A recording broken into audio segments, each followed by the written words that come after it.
A Loudon County man received a notice from the state that he owes more than $24,000 in unemployment benefits. Mike Cooper, who was self-employed, started drawing unemployment during the pandemic, but the Labor Department claims he wasn't eligible. 6 on Your Side consumer reporter Don Dare says Mr. Cooper is defiant in claiming that he was eligible for the benefits, Don.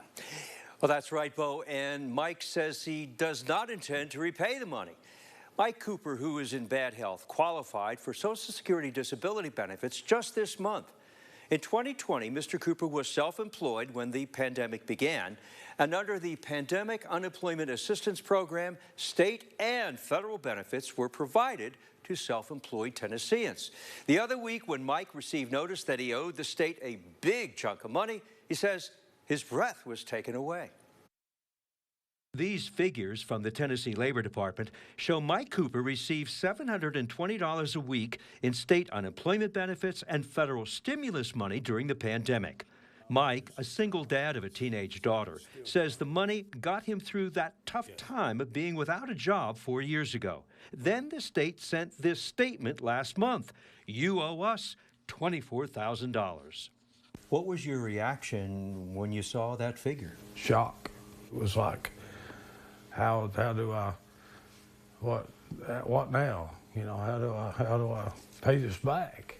Mike doesn't believe he'll ever be able to pay the money back and says he doesn't understand why he's being penalized for the overpayment. He showed us this original qualification letter sent by the state in April of 2020. Well, I'm eligible. You know, I'm eligible. So I did everything that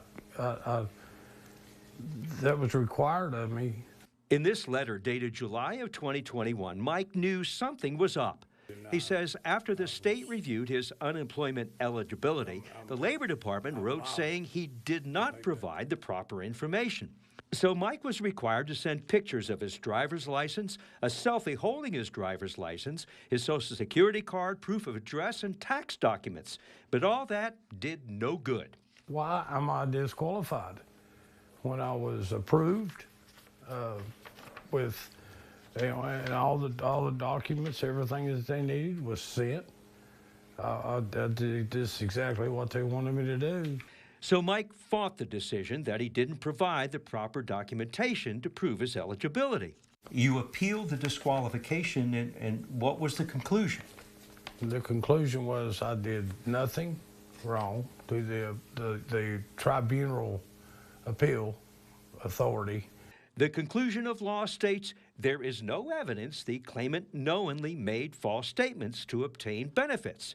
The issue, however, was returned to the Labor Department, and more bad news.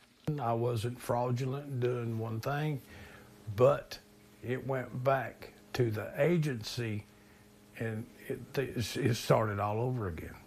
It sure did.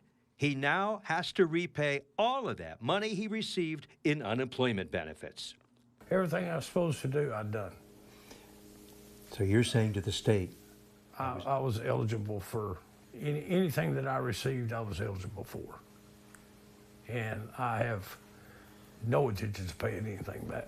In case you missed that, I have no intentions of paying anything back. 10% of the $24,000 is due immediately. Now, Mike told us there is no way he will be able to afford to send that first payment of $2,400. He doesn't have the money. In a few weeks, Mike says he will be receiving his first Social Security disability check of about $1,000 a month. So, can the state garnish some of that money? According to federal law, in most cases, bill collectors cannot garnish disability benefits. But the law says there are exceptions. Among them, they include debts owed to the government. Now, the Labor Department says Mr. Cooper waited too long to appeal the state's argument 2 years ago that he was ineligible for unemployment benefits.